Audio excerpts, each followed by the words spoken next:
정성산 TV를 애청해주고 계시는 대한민국 국민 여러분, 해외 동포 여러분, 탈북민 여러분들과 해외에 계시는 북한 동포 여러분 안녕하십니까?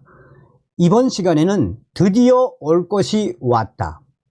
해골찬, 이해찬 큰일 나게 생겼으며 이화영 유죄에 이재명 충격 침묵. 이제 전부 줄줄이 엮였으며 전부 일망타진 예정. 어떤 소식이겠습니까? 잘 아시는 것처럼 이화영이가 이 법꾸라지처럼 요렇게 빠져나가고 요렇게 재판을 끌고 요렇게 재판을 회피했다가 결국 1심에서 9년 6개월 중용이죠, 중용. 그러니까 이제 왜 이재명이가 침묵을 하고 있겠습니까? 정성산 TV 좋아요, 구독, 알림은 큰 힘이 되겠습니다. 후원해 주셔서 고맙습니다. 법원 쌍방울 송금은 이재명 방북 사례.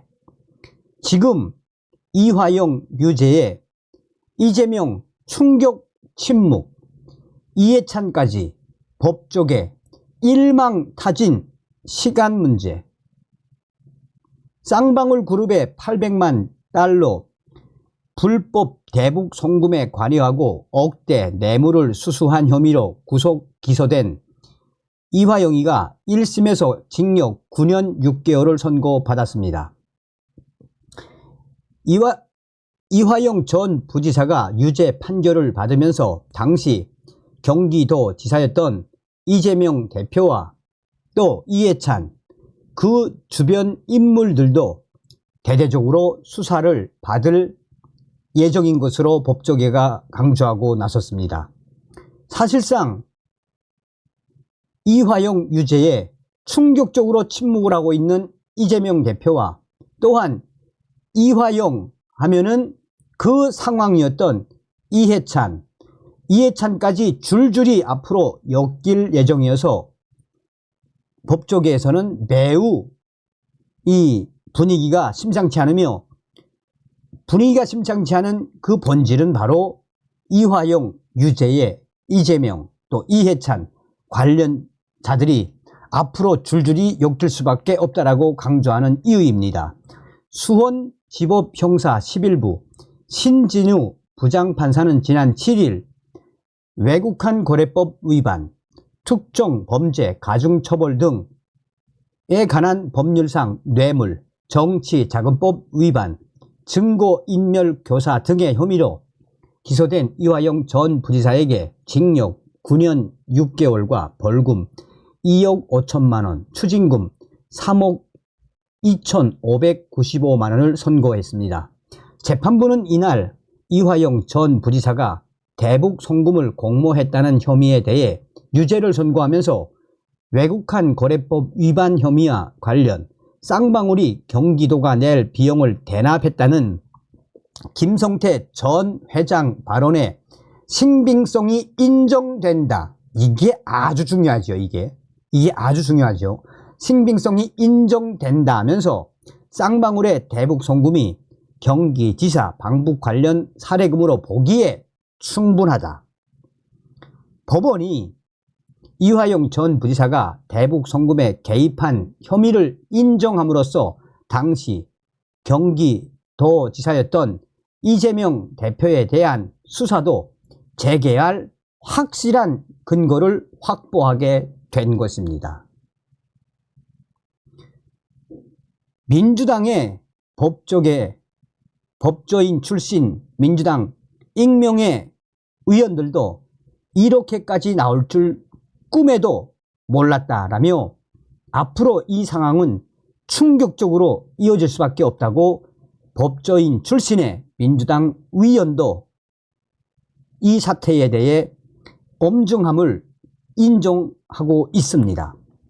또한 성창경 전 KBS 공영방송노조위원장도 자신의 유튜브 채널 성창경 TV에서 검찰은 이화영 전 부지사의 혐의에 제3자 뇌물 혐의를 새롭게 추가한 이후 이재명 대표로 뻗어간다는 구상을 갖고 있다라며 이재명 대표와 그 주변을 둘러싼 다른 수사도 이제는 어쩔 수 없이 탄력을 받을 수밖에 없다라며 검찰 또 재판부의 판결이 너무도 빛났다라고 강조했습니다.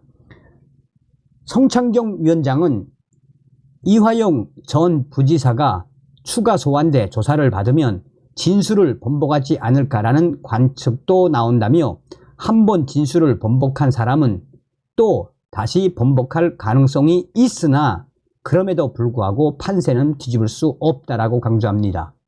앞서 이화영 전 부지사는 지난해 6월 검찰 조사에서 쌍방울이 방북 비용을 알아서 전부 처리해 주는 것으로 알고 있었고 이에 대해 이재명 대표 당시 지사에게 보고했다는 취지로 진술을 했다가 번복한 바 있습니다.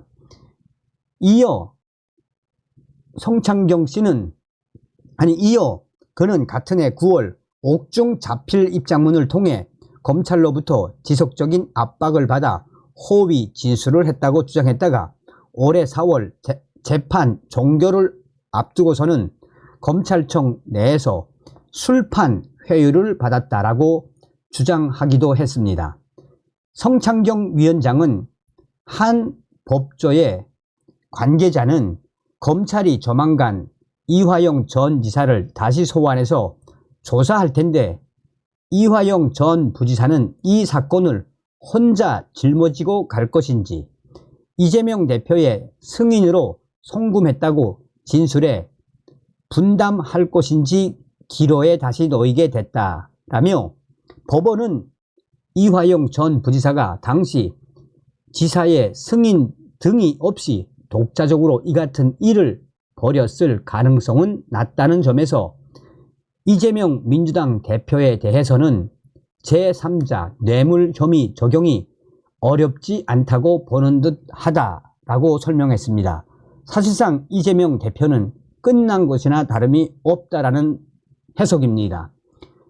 성창경 위원장은 또한 검찰은 이재명 대표가 지난 2021년 7월에서 8월 민주당 대선 후보 경선 당시와 2018년 5월 경기도지사 선거 당시 1억 8천만 원에서 2억 1천만 원을 쌍방울과 KH그룹 임직원 등 명의로 쪼개기 후원을 받았다고 보고 이에 따른 수사를 진행 중이라며 이와 더불어 2020년 5월에서 2022년 4월 이해찬 전 민주당 대표가 정계 은퇴한 이후 생활 공간 및 사무실 임차 비용 등 명목으로 쌍방울이 6억 원대 불법 정치 자금을 공여한 것, 정치자금법 위반에 대해서도 지금 수사 중이라고 전했습니다. 그러면서 성창경 위원장은 이화영 전 부지사와 이재명 대표 그리고 이해찬 등 핵심 세력들이 일망타진 되지 않을까 싶은 대목이라며 이날 재판 기록 자체가 아주 결정적인 이재명 대표에 대한 기소 근거가 되는 것이라고 피력했습니다. 이에 대해 법조계에서도 매우 비슷한 이 분석으로 발언을 쏟아내고 있습니다. 검사 출신의 최영일 변호사는 현재 이화영 씨의 9년 6개월 이 판결을 뒤집으려면 절대 뒤집을 수 없게끔 된 것이다. 또한 이화영 전 부지사가 혼자서 총대를 맨다 치더라도 이미 확인이 된 판결이기 때문에 이재명 대표와 이해찬 전 대표 그 일당들의 일망타진은 시간 문제라며 재판부가 아주 기가 막히게 판결을 했다라며 그동안 왜 이 이화영 전 부지사가 재판을 질질 끌고 또 재판을 회피하고 여기에 재판부가 어떻게 잘 대처했는지 지금 보니 하나하나 조각이 다 맞아진다며 결국 이화영의 유죄에 이재명, 이해찬 등 그 세력들은 법의 심판을 반드시 받을 수밖에 없는 것이 이번 이화영 유죄 판결이라고 강조했습니다. 판사 출신의 이영일 변호사 역시 같은 워딩으로 강조하고 있습니다. 그동안 이번 이화영 전 부지사의 1심 법조계에서 얼마나 많이 촉각을 세웠나라며 여기에 핵심적인 것이 바로 있다면 9년 6개월 선거를 하면서 결정적으로 이재명 당대표와 관련된 이 정치자금법 위반 또한 증거인멸교사 혐의 이 부분